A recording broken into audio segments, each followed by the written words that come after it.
నమస్కారం. నా పేరు బండారి శ్రీనివాస్. మాది గార్ల, ఖమ్మం, మహబూబాద్ డిస్టిక్. శ్రీ చైతన్య నారాయణలో నాదొక సుదీర్ఘమైనటువంటి అనుభవం 20 సంవత్సరాలు. 20 సంవత్సరాల అనుభవంలో నేను శ్రీ చైతన్య నారాయణలో నేను తెలుసుకున్న విషయం ఏంటంటే, ఇప్పుడు మీ అందరికి ఒక సెన్సేషనల్ న్యూస్ చెప్పబోతాను. ఏంటంటే, ఒక 6th క్లాస్లో గవర్నమెంట్లో ఒక పిల్లవాడు చదువుతాడు. 6th క్లాస్లో శ్రీ చైతన్యలో ఒక పిల్లవాడు చదువుతాడు. 6th క్లాస్ గవర్నమెంట్ స్కూల్లో చదివే పిల్లవాడికి Telugu, Hindi, English, social, science 6 సబ్జెక్టులు బోధిస్తారు. శ్రీ చైతన్య నారాయణలో చదివేటువంటి 6th క్లాస్ విద్యార్థికి తెలుగు ఉండదు, హిందీ ఉండదు, ఇంగ్లీష్ ఉండదు, సోషల్ ఉండదు. 6వ తరగతిలో అడ్మిషన్కి రాగానే అడిగేది ఏంటంటే విద్యార్థిని, నువ్వు ఐఐటి అవుతావా, డాక్టర్ అవుతావా? ఐఐటి అవుతానో డాక్టర్ అవుతా అన్నాడు అనుకో, ఆ పిల్లవాడికి 6వ తరగతి నుంచి హిందీ, ఇంగ్లీషు, సైన్స్ ఇవన్నీ పక్కకు పెట్టి వాడు డాక్టర్ అయ్యేటువంటి పిల్లవాడికి 6వ తరగతి నుంచి ఇంటర్మీడియట్ వరకు వాడికి ఓన్లీ ఎంసెట్ సిలబస్ మాత్రమే 6వ తరగతి. ఆలోచించండి, 6th క్లాస్ నుంచి ఇంటర్మీడియట్ వరకు వాడికి 6వ తరగతి నుంచి కూడా డాక్టర్ సిలబస్ మాత్రమే చెప్తాడు. వాడికి తెలుగు పద్యం ఉండదు, ఓ హిందీ శ్లోకం ఉండదు, మిగిలినటువంటి సోషల్ స్టడీస్ ఉండదు. ఈ టైం అంతా వాళ్ళు దేన్ని ఒక 2 నెలల్లో సమ్మర్లో ఈ 4 సబ్జెక్టులు అన్నింటినీ కూడా కంప్లీట్ చేసి ఒక డాక్టర్ అయ్యేటువంటి పిల్లవాడికి 6వ తరగతి నుంచి ఇంటర్మీడియట్ వరకు ఎంసెట్ సిలబస్ని మొత్తం రుద్దుతూ ఉంటారు. అట్లా వాడు ఒక స్లిప్ టెస్ట్ అని, వీక్ టెస్ట్ అని, మంత్ టెస్ట్ అని, గ్రాండ్ టెస్ట్ అని మొత్తం వాడు ఇంటర్మీడియట్కి పోయేసరికి ఒక విద్యార్థి 100 టెస్టులు రాస్తాడండి. ఒక విద్యార్థి 6వ తరగతి నుంచి ఇంటర్మీడియట్ వరకు 100 టెస్టులు రాస్తాడు. గవర్నమెంట్ చదివే పిల్లవాడికి 6వ తరగతిలో పాపం వాడికి సబ్జెక్ట్ టీచరే ఉండడు, ఓ హిందీ టీచర్ ఉండడు, ఓ మ్యాథ్స్ టీచర్ ఉండడు, ఏముండడు. వాడు 6 సబ్జెక్టులు చదువుకుంటూ వాడికి ఒక స్లిప్ టెస్ట్ తెలియదు, ఒక గ్రాండ్ టెస్ట్ తెలియదు, ఎంసెట్ సిలబస్ తెలియదు. వీడు ఎక్కడి నుంచి తీసుకొస్తాడు? ఎక్కడి నుంచో కరికులం తీసుకొచ్చి ప్రైవేట్ వాడికి చెప్తే గవర్నమెంట్ ఉన్నాడు 6 సబ్జెక్టులతో కుస్తీ పట్టుకుంటా పాపం వాడికి మ్యాథ్స్ తెలియదు, ఎంసెట్ సిలబస్ తెలియదు, గవర్నమెంట్ కాలేజీలో పోతాడు. ఇక్కడ విచిత్రం ఏంటంటే, వాడు రాసేది ఎంసెట్ ఎగ్జామే, వీడు రాసేదే ఎంసెట్ ఎగ్జామ్. మరి 100 టెస్టులు రాసినటువంటి వాడికి ర్యాంక్ వస్తుందా? అసలు సిలబసే కంప్లీట్ రానటువంటి గవర్నమెంట్ వాడికి ర్యాంక్ వస్తుందా? ఇక రిజల్ట్ వచ్చేసరికి ఏమున్నది? ఎంసెట్ నీట్ వచ్చేసరికి 1, 1, 4, 4, 100 లోపు, 200 లోపు, 500 లోపు. 6వ తరగతి నుంచి ఇంటర్మీడియట్ వరకు 100 టెస్టులు రాసిన ప్రైవేట్ స్కూల్ విద్యార్థికి ఏమో ర్యాంకులు వస్తాయి. గవర్నమెంట్ స్కూల్లో చదువుకున్నటువంటి వాడికి ఒక్క ర్యాంకు లేదు. ఛాలెంజ్ చేస్తాను, 20 సంవత్సరాల నుంచి మీరు రికార్డ్స్ తీసుకొని చూడండి. గవర్నమెంట్ స్కూల్లో చదివినటువంటి ఒక్క విద్యార్థికి కూడా ఒక ఐఐటి ర్యాంకు లేదు, ఒక మెడికల్ ర్యాంకు లేదండి. ఎక్కడ జరుగుతుంది ఈ లోపం? ఎన్సీఆర్టీ, ఎస్సీఆర్టీ గవర్నమెంట్ వీడికి పర్మిషన్ ఇస్తుంది నారాయణ శ్రీ చైతన్య వాడికి. అరే బోసిడీకే, నువ్వు ఏం సబ్జెక్టులు చెప్తున్నావురా? Telugu, Hindi, English, social science 6 సబ్జెక్టులు చెప్పమంటే నువ్వు తీసుకుపోయి చేప పిల్లని రుద్దినట్టు మ్యాథ్స్, ఇంగ్లీష్ అని, మ్యాథ్స్, సైన్స్ అని రుద్ది వాడికి ఐఐటి ర్యాంకులు, ఈ ర్యాంకులు అడ్డగడుతున్నావు. నీకు పర్మిషన్ ఇచ్చింది ఏం చెప్పమని? 6 సబ్జెక్టులు చెప్పమని. ఇక్కడ మ్యాథ్స్ టీచర్, సైన్స్ టీచర్ ఉంటాడు, కానీ ఓ హిందీ టీచర్ ఉన్నాడు, తెలుగు టీచర్ ఉన్నాడు. ఎందుకున్నాడు అంటే, వాడు 2 నెలల్లో సిలబస్ మొత్తం కంప్లీట్ చేసి వాడు మెటీరియల్ ముఖాన పడగొడితే ఇక ఆ సబ్జెక్టులన్నీ పక్కకు పోతే వాడు ఏం చదువుతాడు? 6వ తరగతి నుంచి ఇంటర్మీడియట్ వరకు హాస్టల్లో ఉండి ఉదయం నుంచి సాయంత్రం వరకు ఎంసెట్ సిలబస్ తోటి కుస్తీ పడతాడు. ఇక ర్యాంకులు ఎందుకు రావు నీకు? గవర్నమెంట్ వాడికి పాపం వాడికి సిలబసే కాదు, అక్కడ టీచరే ఉండడు, ర్యాంకులన్నీ వీడికి. ఇక్కడ జరిగే విద్యా బ్లాక్ మార్కెట్ దోపిడీ ఏంటంటే, గవర్నమెంట్ ఎన్సీఆర్టీ, ఎస్సీఆర్టీ నీకు స్కూల్ టైమింగ్స్ ఇచ్చింది, గవర్నమెంట్ జియో ఇచ్చింది. నా దగ్గర జియో అన్నీ ఉన్నాయి. నువ్వు స్కూల్లో ఏం చెప్పాలి?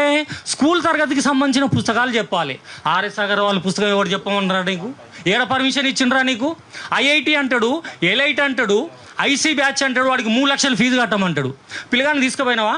ఇగో మీ వాడిని ఎల్ఐటిలో, స్పేస్లో, ఐసీలో దీనికి కొన్ని పేర్లు పెడతాడు. పెట్టి వాడు ఏమంటాడు? ఇగో 2 లక్షల ఫీజు అయితే 3 లక్షల ఫీజు అవుతుంది అంటాడు. నీకు ఎన్సీఆర్టీ పర్మిషన్ దేనికి ఇచ్చిందిరా? బోసిడీకే 6 సబ్జెక్టులు చెప్పమని ఇచ్చింది. నీకు ఆర్ఎస్ అగర్వాల్ బుక్ తెచ్చమని ఎవరు చెప్పిండ్రా? అన్నలాంటి స్కూల్కి పోయి ఏం చెప్తున్నావు? స్కూల్ ఎందుకు పెట్టినావు అంటే, ఎవడరా నువ్వు తొక్కి నారదీస్తావు, ఎవడేందిరా? నీకు పర్మిషన్ తెలంగాణ గవర్నమెంట్ దేనికి పర్మిషన్ ఇచ్చింది? 6 సబ్జెక్టులు చెప్పమని ఇచ్చింది. నువ్వేం చెప్తున్నావురా? ఏం చెప్పాలి స్కూల్లో? 6 సబ్జెక్టులు చెప్పాలి. 6 సబ్జెక్టులు చెప్తానువా? మ్యాథ్స్ వాడికి మ్యాథ్స్ అంటాను, సైన్స్ వాడికి సైన్స్ 6వ తరగతి నుంచి అంటాను. మాలాంటి వాళ్ళు పోయి ప్రశ్నిస్తే ఏమంటావు? మా మీద కేసులు పెడతావా? మేము తిరిగి కేసులు పెడతాం, కింద పడేసి తొక్కి నారదీస్తాం. ఏం చెప్పాలి నువ్వు? ఎన్సీఆర్టీ నీకు ఏం గైడ్లైన్స్ ఇచ్చింది? 6 సబ్జెక్టులు చెప్పమని ఇచ్చింది. కానీ నువ్వేం చెప్తాను? 6 సబ్జెక్టులు పక్కకు పోతాయి సార్. 2 నెలల సమ్మర్లో ఏవి తెలుగు, హిందీ, సోషలు ఇవన్నీ పక్కకు పడేస్తారు. 2 నెలలే చెప్తారు. ఆ 2 నెలల సమయం తర్వాత మిగిలిన సమయంతో కూడా ఈ 6వ తరగతి నుంచి ఇంటర్మీడియట్ వరకు ఈ సబ్జెక్ట్ చెప్పి వాడు ఒక ఎగ్జామ్ రాస్తాడు, వీడు ఒక ఎంసెట్ రాస్తాడు. ఇక్కడ నేను గవర్నమెంట్ని డిమాండ్ చేసేది ఒకటే, నువ్వు ప్రైవేట్ స్కూళ్ళల్లో పెట్టేటువంటి అన్అఫీషియల్ కోర్సులు ఏవైతే ఉన్నాయో 3 లక్షలు 4 లక్షలు వసూలు చేసే ఫీజులు, వాటికి చట్టబద్ధత లేదు. నువ్వు ఎట్లా పెడతావు, ఎట్లా చెప్తున్నావు? స్కూల్లో చట్టబద్ధత లేదు కనుక అన్అఫీషియల్ కోర్సులని డిమాండ్ని తీసేయండి కంప్లీట్గా. లేదా నా గవర్నమెంట్ స్కూల్లో చదివే పిల్లవాడికి ఎంసెట్ ఫ్యాకల్టీ కానీ ఐఐటి ఫ్యాకల్టీ కానీ పెట్టండి. ఎందుకు? ఇద్దరు ఒకటే ఎగ్జామ్ రాస్తున్నారు. ఇద్దరు వాడికేం పాపం సిలబసే కావట్లేదు. అక్కడ నువ్వేమో 6వ తరగతి నుంచే సిలబస్ కంప్లీట్ చేసి నువ్వు ఐఐటి అవుతావా, డాక్టర్ అవుతావా అని చెప్పేసి. ఒక విషయం గుర్తుంచుకోండి మిత్రులారా, ఎక్కడ స్కూల్కైనా కానీ, అది సిబిఎస్ఈ కానీ, స్టేట్ స్కూలే కానీ, ఇంటర్మీడియట్ కానీ, గవర్నమెంట్ ప్రిస్క్రైబ్ చేసినటువంటి టెక్స్ట్ బుక్స్ ఏవైతే ఉన్నాయో స్కూల్ టైమ్స్లో నువ్వు అదే చెప్పమని చెప్తాను. ఖచ్చితంగా అండి, మీరు చెప్తున్న పాయింట్స్లో చాలా వ్యాలిడిటీ ఉంది. అదే చెప్పాలి సార్. వీళ్ళు ఏం చెప్తారు, గవర్నమెంట్ ప్రిస్క్రైబ్ చేస్తున్న సిలబస్ చెప్తలేదు. అయితే ఇక్కడ మేము ఈ ప్రాబ్లమ్ అసలు హ్యాండిల్ చేయడానికి కూడా, రంగంలోకి దిగడానికి కూడా మెయిన్ థింగ్ ఏది మమ్మల్ని డ్రైవ్ చేసిందంటే, నేను డాక్టర్ కావాలన్నా, లాయర్ కావాలన్నా, ఇంజనీర్ కావాలన్నా, చార్టెడ్ అకౌంటెంట్ కావాలన్నా, ఇంకేదన్నా కావాలన్నా అనేది చూస్ చేసుకోనిక నాకు టైం ఇస్తలేదు, నాకు ఆప్షన్ ఇస్తలేదు ఈ సొసైటీ. సార్ మిమ్మల్ని ఒక స్కూల్లో ఒక ప్రిన్సిపాల్ అడిగిండు మీరెవరని, అప్పుడు మీరేమనాలి, అరే బోసిడీకే తెలంగాణ గవర్నమెంట్ నీకు ఏమి ఇచ్చింది, పర్మిషన్ ఇచ్చింది, ఏం సబ్జెక్టే చెప్పమని, Telugu, Hindi, English, science, social చెప్పమని. నువ్వేం చెప్తున్నావు? చెప్పకూడదు అవి. మీ ఇన్పుట్స్ అన్ని తీసుకుంటామండి. ఇంకా చాలా మంది కూడా ఉన్నారు. Got it, but we have limited time. Limited time last ఉన్నది. ఫైనల్గా ఒకటే నేను గవర్నమెంట్కి రిక్వెస్ట్ చేసేది ఒకటే, అన్అఫీషియల్ కోర్సులు అనేటువంటివి ప్రైవేట్ స్కూళ్ళల్లో నిర్వహించరాదు. దీనికి చట్టబద్ధత లేదు, రాజ్యాంగం ఒప్పుకోదు, జీవో ఒప్పుకోదు. తీసేయాలి, అన్అఫీషియల్ కోర్సులు అనేది తీసేయాలి. గవర్నమెంట్ స్కూల్లో చదివేటోడికి ఐఐటి మెడికల్ ఫ్యాకల్టీనన్నా పెట్టాలి. ఖచ్చితంగా దాని గురించే మా పోరాటం కూడా. అంటే ఇప్పుడు ప్రైవేట్ స్కూల్లో మీకు ఫీజు ఎందుకు ఇస్తారు వీడు ఐఐటి అని నీట్ అని చెప్పేసి వాటికి సపరేట్ పేర్లు పెట్టబట్టే వాళ్ళకి ఫీజు కడతారు. మీ చట్టబద్ధత లేదు. అయితే మీరు స్టార్టింగ్ లో చెప్పిన ఒక పాయింట్ లో ఏమన్నారంటే, గవర్నమెంట్ స్కూల్లో పరిస్థితి ఇట్లా అయ్యింది అని అన్నారు.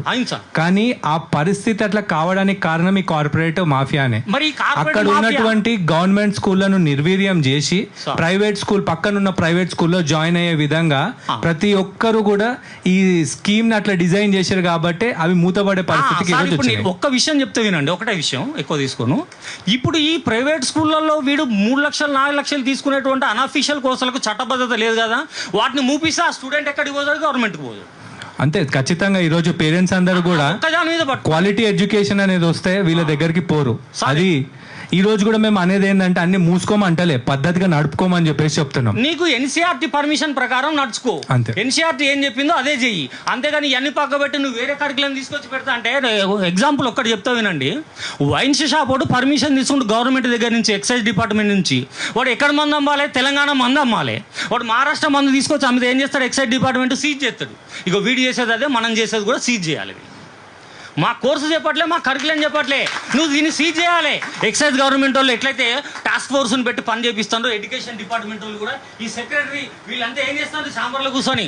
బుర్రా వెంకటేశం గారు కానీ, దేవసేన మేడం గారు ఎప్పుడైనా మీలా ఫీల్డ్ వర్క్ చేసిందా సార్? ఎప్పుడైనా స్కూల్ విజిట్ చేసిందా? మరి ఏం చేస్తారు సార్?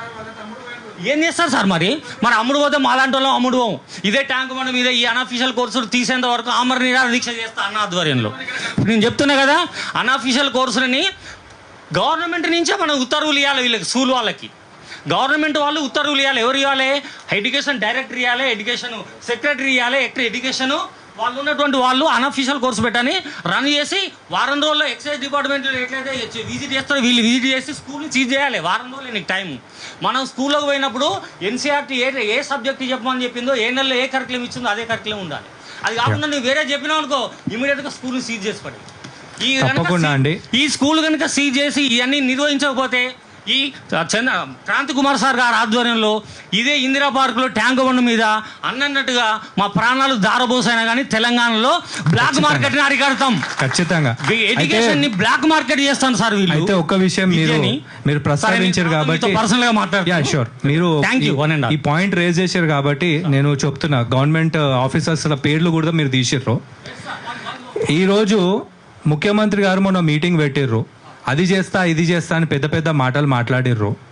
జస్ట్ ఒక చిన్న ప్రెస్ మీట్ పెట్టి ఎవడైనా ఈ గవర్నమెంట్ ఆర్డర్స్ని అతిక్రమించి స్కూల్స్ కనుక రన్ చేస్తే తొక్కి నార తీస్తా అని ఒక స్టేట్మెంట్ ఇచ్చుంటే ఈరోజు పిల్లల మీద ఇంత ప్రెషర్ అనేది ఖచ్చితంగా ఉండేది కాదు. అది చేత కాదు కానీ ఏమేమో మాట్లాడుతుర్రు. ఎగ్జాక్ట్లీ. సో వీటన్నిటి గురించే మనం ఈ 12 డిమాండ్స్ ఏవైతే పెట్టుకున్నామో వాటితోని ముందుకెళ్తున్నాము. చాలా ఉన్నాయి, బట్ ప్రస్తుతానికైతే ఈ ఈ ఇష్యూకి వరకు ఓ 12 పెట్టుకున్నాము. అవును, కోచింగ్ సెంటర్కి కూడా సంబంధించి సెంట్రల్ గవర్నమెంట్ రూమ్స్ చాలా ఉన్నాయి.